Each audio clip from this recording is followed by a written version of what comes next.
But LeBron James has already been ruled out for the start of the regular season with sciatica on his right side. Now, the Lakers announced that he would be reevaluated 2 to 3 weeks from now, but the timeline for his return, it is starting to crystallize. So for more, we welcome in our senior insider, Shams Charania. Shams, what details do you have on when we could see LeBron return to the floor and what that process is going to look like for him? Malik, I'm told LeBron and the Lakers are beginning to look at around mid-November as a realistic potential return and debut for him. October 30th is the soonest they're going to officially reevaluate LeBron James, but it's expected he's going to need some time, probably a couple weeks, 3 weeks after that point.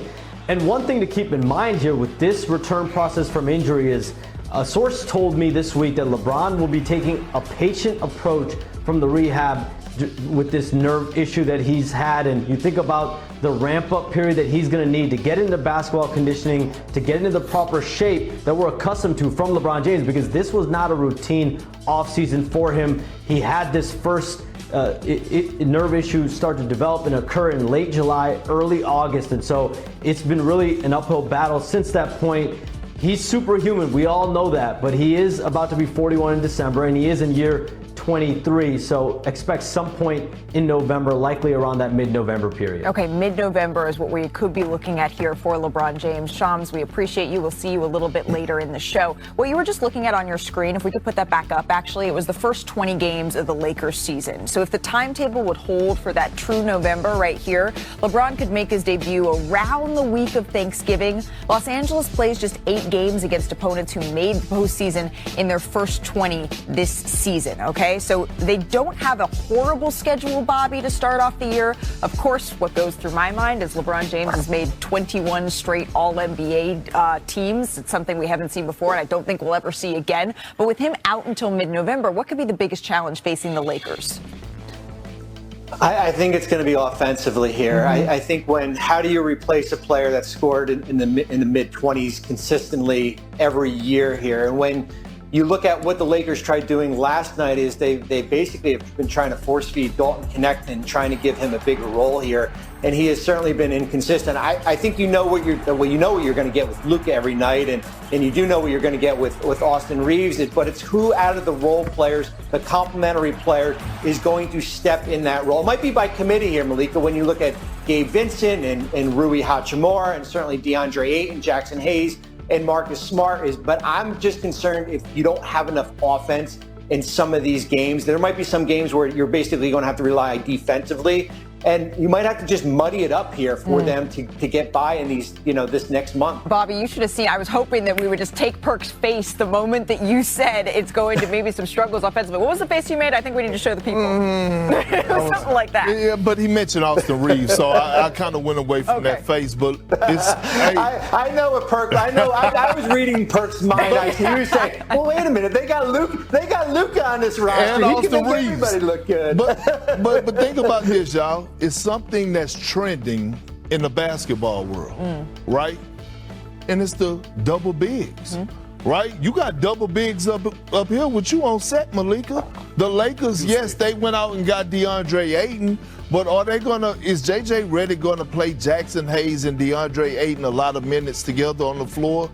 We don't know, but probably not. But they're going to need to, because think about it. You go against a team like the Houston Rockets, you might be facing Şengün and Steven Adams. You go against OKC, obviously, Isaiah Hartenstein and Chet Holmgren. Dallas with AD and Derek Lively. So they're still, in my opinion, going to have trouble in the interior. Yes, DeAndre Ayton is going to solve some of the problem, but with the trend of teams going with the double big lineup, that's where they're still going to have trouble the most in the interior. But by the way, we have Luka too, and he's the beast. He can carry everything. But let's go be honest. I'm watching him in Slovenia team. I'm watching him I play with him. I play with him in Dallas, of course. And I watched him other day how he looked against Phoenix. He looked really good. How he moving, how he react, how he enjoy, how he smile. He's the winner every time, because we are friends. I know when we play some small stupid games, he want to win every time. Never mind what kind of game is that. Some stupid random game that nobody cares. He cares. He's the winner and he can do it. And it's this who he is.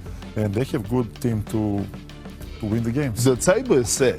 The table is set for Luka not only to be put his name back in the MVP conversation, but also to go win a scoring title. The table is set for him to do it. I have no concerns about what Luka Doncic can bring after what we've seen. And JJ Redick has said that he expects this final preseason game on Friday to be a dress rehearsal for the Los Angeles Lakers. So they're going to play their guys. It's going to be as That's close what JJ to a sample. said? Yeah, as close to a sample as we're going to get Did in he the use preseason. AI? In the preseason, he says he's been, asking.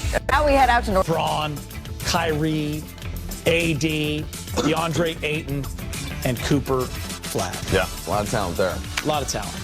Coming up, fresh off his hot shooting performance versus the Mavs, we'll hear from Gabe Vincent as he discusses his mindset heading into the season. Plus, we'll look forward to big man DeAndre Ayton's impact manning the middle for the purple. And he would be going for again, but I know records and all that stuff, he owns them all. So it's more about being ready. It said he wants to be patient with this approach as well, Mike. Yeah, so just That's the smart specifics for when it could be. I'm just looking at the schedule, and it's New Orleans and Milwaukee is a back-to-back on the 14th and the 15th of November. I thought it was Minnesota first, but yeah, Milwaukee. That's a ridiculous back-to-back. Then they have just one game the next week. It's Utah on the 18th. The next game isn't until the 23rd. Maybe you play one of those. Yeah, so maybe you could target coming back for that Utah game, just kind of knock some rust off, get the extra recovery days until the next matchup, which is at Utah. So that makes sense. If I'm going to try to find a positive out of this, Skeeter, it's that, all right, this is going to be Luka Doncic's franchise moving forward. Right now, it's still Luka Doncic's and LeBron's, with sprinkle in some Austin Reaves and et cetera. So this gives Luka a chance to really assert himself as a leader, as the absolute fulcrum of the team, as the way that they're going to build around it. And then LeBron comes back, and to me, maybe this lets LeBron elongate how much he can play at that highest level this season. So instead of spending all of that capital on the court, is how many miles he's got more than anybody else ever has, but how many miles does he have left for a postseason run? And maybe this helps the Lakers ultimately have a better chance of winning playoff series if LeBron gets this early rest. That is along the lines of what Danny Green was sitting in that same chair talking about, like, hey, this is year 23. And LeBron doesn't have to chase all those things, playing the amount of games and all the awards. Like, it's about playing great when it really counts, and maybe having all that in the tank when it gets to the playoffs. And maybe this helps it, because how do they manage him in year 23, Brez? How does he manage it? Yeah, it's never been done. As you can see right here, Vince Carter came close, Kevin Willis, a few other guys, And by the way, Brez, all those guys, none of those guys played major minutes either in that last year. Yeah, this is like I've been studying this for a few years now, and that was like maybe 15 minutes per game, maybe 6 points. Like LeBron was All NBA second team last year. Is this the year, guys, where it's less minutes and less games? Well, it's really I'm very cautious around that narrative. Remember, a couple years ago, LeBron played a few minutes under 30 in the season opener, and everybody, a lot of the beat writers were chasing that story. I would have too if I was still a beat writer. What's going on here? And then the very next game, he played his usual mid-30s, in the minutes, maybe even more, just to prove a point. So it's really hard to predict what the minutes are going to look like. All I know is the points, the rebounds, the assists, they're still where they have been really for the last several years. There's been no discernible drop in any of the stats. Maybe there's one I'm missing, I don't know, but it's just been really fun to watch, Mike. And I don't know, how would you handle the ramp up, I guess? Well, so you just covered it's unprecedented. The only thing I would, to kind of say the other side of what I said moments before, how, maybe this ends up being a good thing for him and the Lakers. You don't want to go too far and to take a player like a Kawhi Leonard in the way that the Clippers have tried to manage him over the years. And that's a little different because that's injuries versus, in this case, maybe it's LeBron, year 23. But it's just, it can be hard to drop a guy in and out of the lineup to lower the minutes. So I'm more thinking once he comes back, he's back and he's LeBron. And then they go from there. And if he needs to take a game or two, that's one thing. But I don't really see him playing too many fewer minutes. I don't either. I think he knows how to manage himself on the court better than most. And that's part of what you have Luka Doncic for. And, this year getting Ayton some more size. So I yes, take this first part of the season, get healthy from the back. But once he's back, he's back. I'm with you, Brez, too. Like, it's not a story until he tells us it is. Exactly. Hey, guys, I'm playing 26 minutes. then we can start writing about it. All right, Access rolls on after the break. Luka 2.0 is ready to... Lakers Nation, we need to talk. Because if this trade rumor is even half true, we might be looking at the biggest move since LeBron came to LA. According to the latest reports, the Los Angeles Lakers are seriously considering making a blockbuster offer for none other than Giannis-to-WARRIORS, the two-time MVP, NBA champion, and one of the most dominant two-way forces the league has ever seen. And what makes this absolutely insane? The Lakers would be willing to waive or move a $54 million star, potentially Austin Reaves, and throw in picks, contracts, maybe even Rui Hachimura, just to bring Giannis to LA. Let that sink in. Austin Reaves, who became a fan favorite, playoff performer, and the symbol of grit and development for this franchise, could be on the table. And look, I get it. We love Reaves. We believe in the core. But let's be honest, Giannis is a generational player. You don't pass on a guy like that. You don't flinch.